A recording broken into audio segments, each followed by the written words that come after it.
what is the IDF thinking about the next round? Expectations for what they've learned, what they may be doing to make things different. What did Israel learn? If there are future rounds of this conflict, how's the IDF thinking about it? How is Israel's security establishment thinking about it? How would it look different? How would it look the same? Well, first of all, to make sure that everybody understands, I don't know what happens in the IDF, and I'm not in the Mossad for 15 years, so I don't know. Everything I'm saying is my understanding, nothing that is related, because people might think that I know something. I would say that, first of all, everybody understands. I think there is quite respect to the Iranian capabilities, and it's very different from everything that we know around us on our borders. And we know that it's a huge state. It's 90 million people. They have a very developed infrastructure, military defense, and other established infrastructure.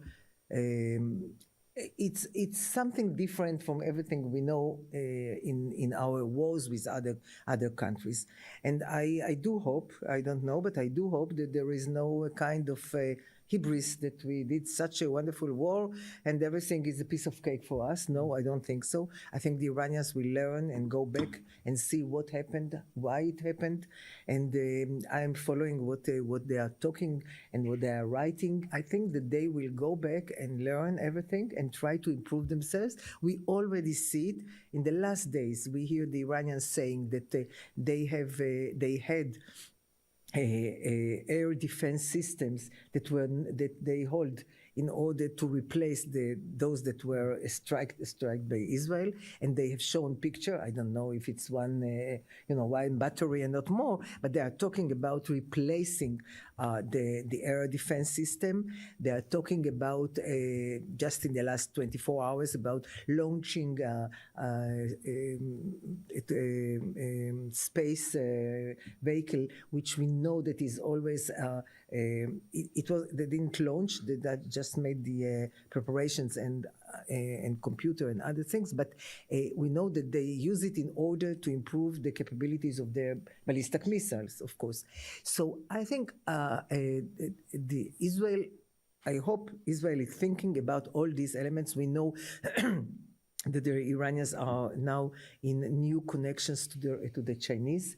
They hope to buy things from the Chinese because the Russians are so deeply involved in the war in Ukraine. Probably they don't have enough capabilities to sell any missile systems and others. And I think that Israel, the Israeli army and the Mossad have to, everything that was very successful, you cannot use anymore. So you have to invent something new. And if it's tactics of operational tactics, if it sources of intelligence, and all of that has to be renewed, and all of that has to take into account that the other side probably has trusted what is, and therefore I think it's a different opera, as we say, when there will be, if there will be a second round. If you want me, I can say a word about the second round. Or sure. Yeah. Not that I know when it is going to happen. I hope it's not going to happen very quickly.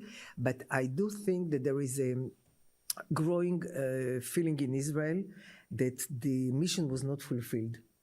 That the nuclear program was attacked. There are damages, but the capability of Iran to produce a nuclear weapon was not destroyed completely because of the fissile material that we don't know if part of it is under the threshes of all of them, or part of them, or part are somewhere else. The Iranians have said before the war that they have spread the material in different places in Iran. We are sure that they have somewhere advanced centrifuge that they have developed during the years that the IAEA is not making any inspection on that, and deployed only part of it, and part is somewhere else.